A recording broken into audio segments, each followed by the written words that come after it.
Vamos a enlazar este titular que os doy volviendo a mi libro, que habla de pasar de la cultura del litigio a la cultura del acuerdo, con mi primer invitado, que es Juan Espadas. ¿Qué tal, Juan? ¿Cómo estás? Muy buena, pues encantado de estar aquí contigo. Pues has visto qué vista tenemos aquí. Bueno, espectacular. Bueno, yo Juan le conocí cuando era alcalde de Sevilla, un alcalde además muy exitoso, durante muchos años. ¿Cuántos años estuviste? 2 mandatos, casi 8 2 años. mandatos, supongo felices. Ahora hablaremos también de Sevilla.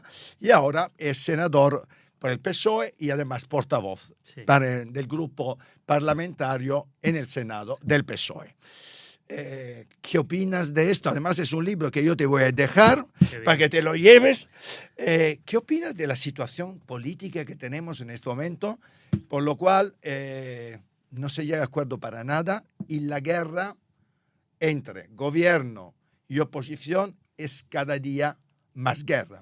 Ya no es una batalla, es una guerra abierta. Primero me parece apasionante hablar de litigio y de acuerdo. Yo soy jurista, con lo cual me has dado Somos dos.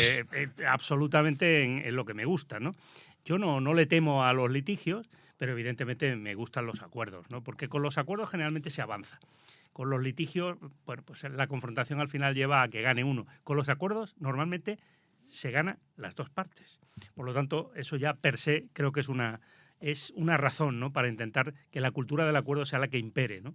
Desgraciadamente la polarización y la conflictividad social en la que, bueno, parece que algunos quieren instalarnos y que no se corresponde, por otra parte, en nuestro país, por ejemplo, ¿no?, unos resultados económicos exitosos, una situación de generación de empleo muy interesante, con muchas oportunidades, más allá de que siempre hay problemas.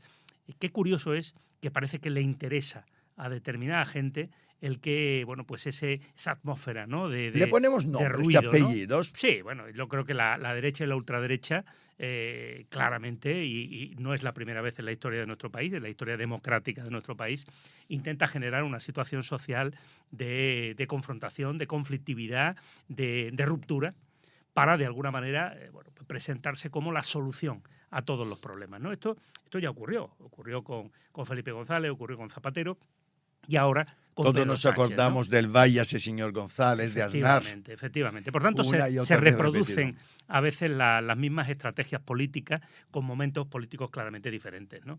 Eso sí, han dado con Pedro Sánchez, que otra cosa no, pero resiliente es un rato, ¿eh? Y por tanto yo creo que ahí dan con una auténtica piedra, ¿no? Pero sí que es verdad, avanzando, hay una enorme preocupación en el ámbito, creo yo, de la sociedad, porque de alguna manera esto debe parar. Yo tenía prácticamente, por eso cuando he visto lo del agua, tenía terminado un artículo que publicaré pronto y que titulo, bueno, hasta aquí hemos llegado, ¿no? Es decir, esto tiene que parar.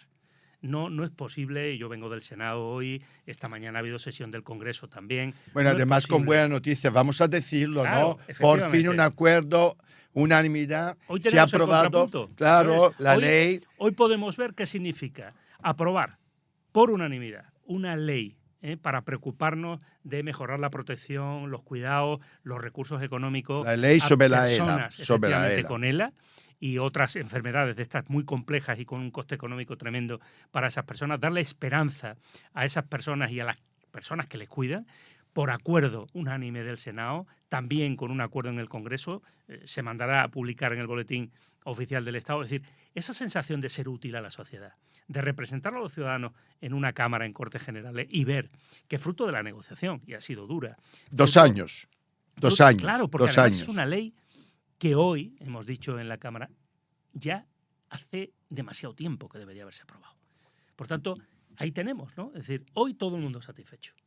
Pero, sin embargo, ya, ayer estábamos, y esta mañana hemos visto en el Congreso, una atmósfera absolutamente irrespirable, ¿no? Entonces, yo creo que aquí los ciudadanos tienen que sacar conclusiones, ¿no? Y decir, cuando hay elecciones, tú ponías el ejemplo de Italia, cuando hay elecciones es absolutamente legítimo que se confronten ideas, que se polarice en las campañas electorales hasta el punto de, bueno, pues de intentar ganar a tu adversario político. Pero una vez que hay unas elecciones, una vez que en unas Cortes se conforma una mayoría parlamentaria, hay un gobierno, la estabilidad va ligada al avance de la sociedad. Por tanto, generar la inestabilidad permanente solo hace que vayas más lento y que la gente, además, al final, pues empiece a perder la confianza en las instituciones, ¿no?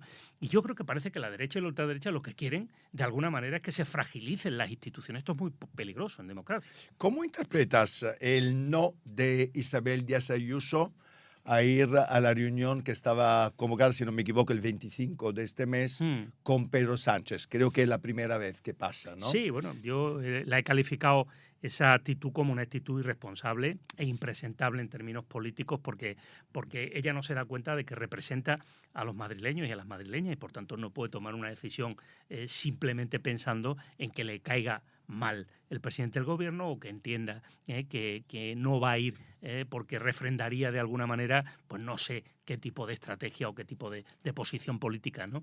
Yo creo que está claro, todos sus compañeros presidentes autonómicos de su mismo partido han entendido, por lógica, que debían ir a esa cita.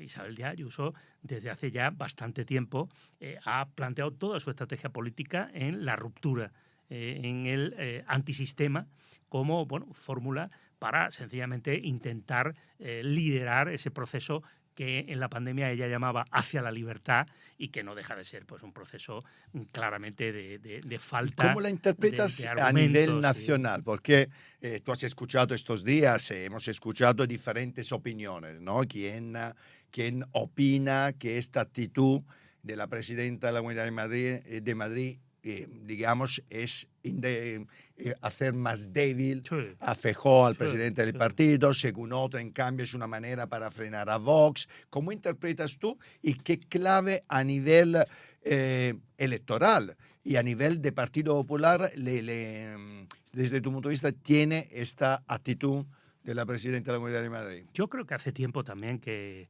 Isabel Díaz Ayuso compite para ser la líder de su partido. Y que, por tanto, la llegada de Feijóo y la situación ahora mismo en la que su partido no gobierna España, que era, en definitiva, el objetivo único y absoluto, ¿no?, de la derecha en este país, gobernar con la ultraderecha, no se vio cumplido porque no tenían una mayoría parlamentaria y, por tanto, Isabel Díaz Ayuso desde ese momento está en casilla de salida, ¿no? Y claramente todas sus decisiones son para intentar plantear la diferencia, es decir, cuál es la alternativa a Feijóo, cuál es la alternativa a la actual, creo, mayoría. Es decir, que no están alineados, no es una estrategia común. Es en definitiva ejercer como la jefa. Es decir, ella con sus decisiones y con la clara falta de respeto, ¿no?, a una decisión que toma el presidente de su partido y que han compartido todos los presidentes autonómicos, ella es ajena a eso, en definitiva es objetora de un liderazgo que tiene claramente más que discutible ahora mismo el señor Feijóo en su partido, ¿no? Tú sabes que en este país muchos gobiernos han caído por la corrupción. Pues el último de Rajoy, sabemos perfectamente que la moción de censura del Partido Socialista tuvo éxito justamente basándose en la corrupción en el escándalo de la Gürtel, ¿no? En este momento, tu partido, el PSOE, y Pedro Sánchez, con todo el gobierno también, están en este momento bajo digamos, la pelea constante de la oposición. Le hemos visto esta mañana, le hemos visto en todas las sesiones en el Parlamento. Claro. El Partido Popular ya no habla de otra cosa que no sea atacar a Pedro Sánchez, atacar al gobierno y basando su ataque constantemente sobre el caso de la corrupción. Koldo, Begoña, etcétera, ¿no? Pero claro, es que el Partido Popular está intentando, ante la opinión pública, que parezcan situaciones equiparables, ¿no?, a la que vivió su propio partido y a la que supuso la salida de Rajoy con una moción de censura. Ni de lejos. Es decir, estamos hablando, es que ya nos recordamos al señor Rato, ya nos recordamos todo lo que significó la trama Gürtel, la financiación ilegal del Partido Popular y la condena como tal a su partido, ¿no?, a su sede financiada en este caso y con obras en B. Es decir, vamos a ver, aquí lo que estamos es ante procedimientos, en algunos casos de investigación judicial, en los que puede haber personas investigadas que en este momento pues tienen todo el foco mediático y toda la presión política del Partido Popular. Pero claro, no confundamos las cosas. Allí había, en muchos casos, hasta sentencias firmes ya. Es decir, había claramente hechos que habían sido condenados y, por tanto, probados. Y aquí, hasta que se demuestre lo contrario, lo que tenemos son situaciones en donde se están investigando, en muchos casos, incluso con claramente informaciones construidas sobre pilares absolutamente falsos. La cuestión es que, bueno, pues a juicio de un juez instructor, pues son susceptibles de ser investigados, pero con más que dudas de que eso finalmente prospere. Ahora, en el in itinere, el Partido Popular lo que quiere es generar esa sensación de que estamos ante lo mismo. No, mire, corrupción con nombres y apellidos y condenas judiciales, quien la tiene es el Partido Popular. Por cierto, que tiene todavía 30 procesos abiertos en los que ya veremos si no sigue incrementando sus cifras récord de casos de corrupción, ¿no? Por tanto, mire, nosotros con la corrupción siempre decimos lo mismo. En el Partido Socialista, los casos que ahora mismo se están investigando son casos en los que el Partido Socialista lo que va a hacer, lo que está haciendo es colaborar con la justicia. Y asumiendo claramente que donde haya una responsabilidad, esa responsabilidad se asumirá con todas las consecuencias y que quien la haya hecho, pues la paga, ¿no? Como jurista, ¿qué interpretación has hecho o haces de la situación del fiscal general del Estado, Enrique Ortiz? ¿Conoces un poco lo que ha pasado? Desde tu punto de vista, su decisión de tomar la rienda y, por lo tanto, denunciarlo como fiscal general del Estado, ¿fue una decisión acertada o no? A mí me pareció acertada. ¿Por qué? Pues sencillamente porque es el responsable de una institución que está siendo atacada desde el punto de vista de una información falsa que él considera, y a mí me parece correcto, que debe ser aclarada ante la opinión pública. Vamos a ver, la sociedad vive en un momento enormemente delicado, en el que los bulos y la desinformación se han convertido en un arma de destrucción masiva. Claro, tú no puedes permanecer impasible, y menos. Un fiscal general, un jurista, tiene la obligación, cuando delante de sus propias narices se le está acusando, se le está dirigiendo una acusación falsa, de informar a la opinión pública que eso no es verdad. Y esa información, esa noticia, se hace sobre la base de una información que ya había aparecido en medios. Por tanto, esta cuestión, que además no es la que se investiga judicialmente, porque ha quedado perfectamente claro que no es el que el fiscal general sacara una nota de prensa diciendo lo que ya habían dicho los medios. Son los lo mails que se recibidos por 30. Efectivamente. Por 30 y por tanto, personas. esos mails, esos correos electrónicos, bueno, pues ahora se verá si es posible o no identificar quién fue el que lo filtrara, ¿no? Pero bueno, oiga, qué filtraciones, es que no nos llama la atención el que diariamente, en sedes judiciales, en procesos de instrucción, en sumarios, con cuestiones relevantes y complejas, haya filtraciones todos los días.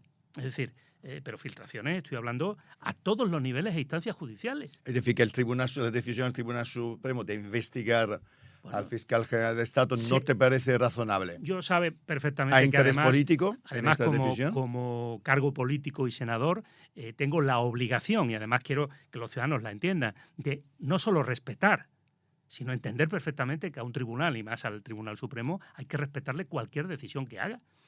Pero eso no significa que en un momento determinado tengamos que compartirla. Tenemos que acatarla, que es distinto, y respetarla. Pero compartirla, yo creo que faltan fundamentos. Pero todo lo que yo pueda decir que discuta una decisión del Tribunal Supremo suena a cuestionar al tribunal y a la institución. Y en ningún caso creo que eso sea ni medianamente asumible por parte de alguien que tenga una responsabilidad política. De verdad, o nos tomamos en serio trasladar el crédito y la confianza a las instituciones, pero lo mismo que digo el Tribunal Supremo, digo del gobierno. Esto no puede ser. Hombre, todas las instituciones, ¿no? Hombre, claro, es decir, vamos a ver, lo que no puede ser aquí es que respetemos a uno de los 3 poderes del Estado y no a los otros 2.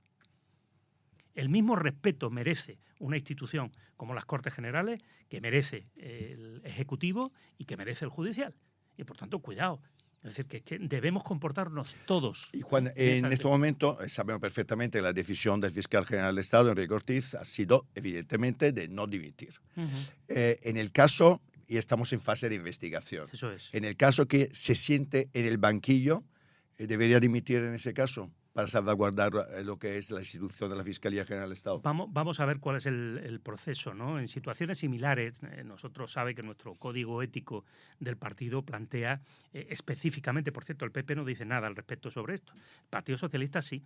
Nosotros en nuestro código ético, no es el caso del fiscal general, pero lo estoy diciendo como caso, digamos, equiparable desde el punto de vista político. El Partido Socialista lo que defiende es que una persona que es, digamos, llamada a juicio oral deje en su cargo público, en este caso, sobre todo por no trasladar o contaminar a la propia institución. Pero no estamos ni de lejos ante esa situación. Como hemos explicado, estamos ante una cuestión que es clara. Mire usted, alguien que dice, oiga, esto que están diciendo no es verdad, y lo que hay que investigar es otra cuestión. Por tanto, bueno, vamos a dejar que esa investigación se produzca. Y es que me parece de verdad tan absolutamente cruel, ¿no? El que pidamos responsabilidades a quien dice e informa de algo que se está denunciando y es falso, y no pidamos responsabilidad a justamente las personas a las que se está denunciando por una actuación que además habían asumido como ilegal, ¿no? Que es de la persona de la que estamos hablando aquí, por cierto. Bueno, vamos a cerrar un poco la página nacional y vamos a concentrarnos, en cambio, Andalucía. En tu tierra, en Andalucía, donde por 2 mandatos fuiste alcalde de Sevilla, y luego fuiste candidato por el PSOE en las elecciones las elecciones autonómicas, las últimas, que ganó por mayoría absoluta Juanma Moreno Bonilla. ¿Me das una foto de la Andalucía de hoy? Gobernada por Juanma Moreno, por el PP, después de 40 años, que se dice pronto, de Partido Socialista? Bueno, antes me dejas que te diga una cosa, porque has hablado justamente de la cultura del litigio, del acuerdo. Fíjate, yo estuve 2 mandatos como alcalde de Sevilla, no tuve mayoría absoluta. Hoy, en este caso, el actual alcalde de Sevilla, del Partido Popular, no tiene tampoco mayoría absoluta. En Sevilla las mayorías absolutas son muy caras, muy complicadas de conseguir. Bueno, yo estuve 2 mandatos, 7 años, para ser exacto. Tuvimos presupuestos municipales todos los años. La gente decía, parece que gobiernas con mayoría absoluta. No, gobernaba con un firme compromiso por el acuerdo con todas las fuerzas políticas, a un lado y al otro, a un lado y al otro, preferentemente a mi izquierda, pero también en una de las ocasiones conseguí la abstención del Partido Popular. Hoy eso en Sevilla todavía no se ha conseguido. Llevamos año y medio y todavía el alcalde, en este caso, no ha sacado unos presupuestos pactados con la oposición. En el caso de la mayoría absoluta de Juanma Moreno, consiguió absolutamente legítima una mayoría absoluta en 2022, en un momento político en el que nosotros acabábamos de arrancar mi partido político en una nueva etapa, una etapa que, bueno, pues cerraba una página de gobierno socialista durante 37 años y abría una página de ejercicio de la oposición. Para nosotros nuevos, novatos, evidentemente en esto de la oposición, pero bueno, con mucha responsabilidad. Somos un partido de Estado, hemos sido un partido de gobierno en Andalucía y por tanto debíamos saber ser un partido de oposición. Entendiendo a los ciudadanos. Ciudadanos quisieron la alternancia y en este caso, bueno, pues aún ganando las elecciones en 2018, no tuvimos mayoría para gobernar, gobernó Moreno Bonilla. Fue la primera vez que se alcanzó un acuerdo con la extrema derecha en España, en un gobierno autonómico. Bueno, sin entrar, efectivamente, pero con el apoyo, ciudadanos. Porque le recuerdo que el resultado del señor Moreno Bonilla fue peor que el de Susana Díaz y fue probablemente uno de los peores que tuvo su partido y sin embargo fue presidente. Bueno, sin embargo la siguiente ha conseguido una mayoría absoluta, lo cual y además demuestra con un arrastre de voto socialista. Bueno, sobre todo asumiendo lo que fue el voto de Ciudadanos. Es decir, él asumió completamente el voto de Ciudadanos, con lo cual duplicó el propio voto que tenía del Partido Popular del 18 y algo pudo asumir también de, muy poco, pero algo pudo asumir de un voto de centro-izquierda, que a lo mejor fue voto socialista en otro momento, sobre todo porque fue un voto también responsable de ese centro-izquierda que no quería que gobernara con la extrema derecha y le dio ese voto de confianza. Esto ha cambiado muchísimo. Ha cambiado muchísimo. Es decir, yo, si me pide una foto de la Andalucía actual, le diría que esa confianza no se ha traducido en gestión y en resultados. Estamos en un momento... ¿Dónde está fallando la gestión de sin duda, en la clave están en los servicios públicos. Es decir, el señor Moreno Bonilla, y lo sabe perfectamente él, en la sanidad tiene un enorme agujero. Un enorme agujero. Es decir, después de la pandemia no se ha producido, como en otros lugares, una recuperación razonable de los servicios públicos. Ha habido un momento, como estamos viendo en los últimos 2 años, de gran inversión pública. Es decir, no es un problema de recursos. Sí es un problema de gestión, de mala gestión, pero sobre todo es un problema de modelo. El señor Moreno Bonilla comparte con la señora Ayuso un modelo en el que la sanidad pública desvía recursos a la sanidad privada y acaba fortaleciendo sobre todo a la privada en detrimento de la pública. Eso en Andalucía está siendo un desastre. Estamos superando en listas de espera al conjunto de las comunidades autónomas, estamos destrozando la atención primaria, que es la puerta de entrada al sistema sanitario, y tenemos ahora mismo un nivel de presión en los profesionales sanitarios que bueno, pues está generando prácticamente un día sí otro también en las calles rechazo y presión y protestas, ¿no? Y desde tu punto de vista va a pasar factura a nivel electoral. No tengo la menor duda. Mire, así empezó la caída del último gobierno socialista de Susana Díaz, con la sanidad, justamente con la sanidad. Y recuerdo perfectamente que también se minusvaloró esa, digamos, presión callejera o el, de alguna manera, apoyo a esas movilizaciones. La calle siempre empieza tímida, pero el cabreo en un momento determinado o la frustración, cuando tiene que ver con la salud, con tu salud, con la salud de tu familia, con la salud de las personas a llegar, con que tú estés esperando una prueba diagnóstica en la que se puede decidir si tienes o no una enfermedad grave y te tienen esperando varios meses y luego se confirma, todo eso genera un caldo de cultivo muy negativo para un gobierno, porque es un tema muy delicado. Es decir, Eso y la dependencia. ¿Tú ves posible la recuperación de ese gobierno autonómico? Sí, mire, sobre todo por una cuestión. El Partido Popular, donde gobierna, con contadas excepciones, yo tengo el caso y conozco el del Ayuntamiento de Sevilla, solo ha gobernado el Partido Popular un mandato. Nunca ha conseguido tener al menos dos en toda su historia democrática. En el caso de los gobiernos autonómicos hay distintas situaciones. Hay gobiernos estables en otras comunidades autónomas del PP durante años. Mire, yo creo que Andalucía ya no es una cuestión de si es o no de izquierdas o de derechas. La sociedad ha cambiado mucho y la sociedad al final adopta y apoya a quien considera que lo va a hacer mejor. Creo que tenemos que olvidarnos ya de los paradigmas de izquierda y derecha por todos los lados. Yo eso lo tengo muy claro. Yo también lo tengo clarísimo. Clarísimo. Que la gente ya no vota con ese paradigma. Fíjese que yo tuve enfrente a una oposición, yo hice oposición a un alcalde con mayoría absoluta del PP 4 años, señor Zoido. Mayoría absoluta. Me doblaba el número de concejales. Sin embargo, en 4 años, la sociedad sevillana dijo, no me gusta, no está haciendo lo que esperaba, y votó a otro. Por tanto, efectivamente, el voto no está etiquetado previamente, hay que ganárselo. Y yo creo que el señor Moreno Bonilla se ha relajado muchísimo. Las mayorías absolutas tienen ese problema, que probablemente crees que ya lo has conseguido todo y que todo te va a venir dado. Y lo llamativo es que en un momento de calma económica, de buenos datos de empleo, yo siempre le digo, para meterme con él, le digo, qué suerte ha tenido el señor Moreno Bonilla de tener de presidente a Pedro Sánchez, porque consigue 2 objetivos. Uno, tiene alguien con quien enfrentarse permanentemente y esconder su gestión o su responsabilidad. Y segundo, claro, tiene un presidente del gobierno que toma decisiones que están favoreciendo la economía, el empleo en toda España. Con lo cual, que es listo. Él es un beneficiario. Hombre, claro, efectivamente. No, es verdad, yo creo que los gobiernos autonómicos del PP se están beneficiando de una situación, por ejemplo, de inversión con los fondos europeos, que es una de las razones claramente de crecimiento económico en los territorios. No, él no me lo niega, es decir, que sabe que lo que le digo es verdad. Bueno, pero esto hace parte, ¿no?, del juego democrático, ¿no? Absolutamente. Y por supuesto claro, yo le digo si lo delicado aquí fue lo que hizo el último gobierno socialista con Rajoy de presidente del gobierno, que solo hacía recortes en los territorios y en la comunidad autónoma. Eso sí que era difícil entonces gestionar la sanidad. ¿Y te atreves a hacer algún tipo de pronóstico de qué es lo que va a salir del Consejo del Congreso Federal? Bueno, en Sevilla dentro de un mes y medio? Bueno, yo creo que va a ser un congreso... Porque va a ser en Sevilla, además, en tu ciudad. 2 cuestiones. Uno, yo creo que va a ser un congreso, siempre decimos esto de un congreso histórico, ¿no?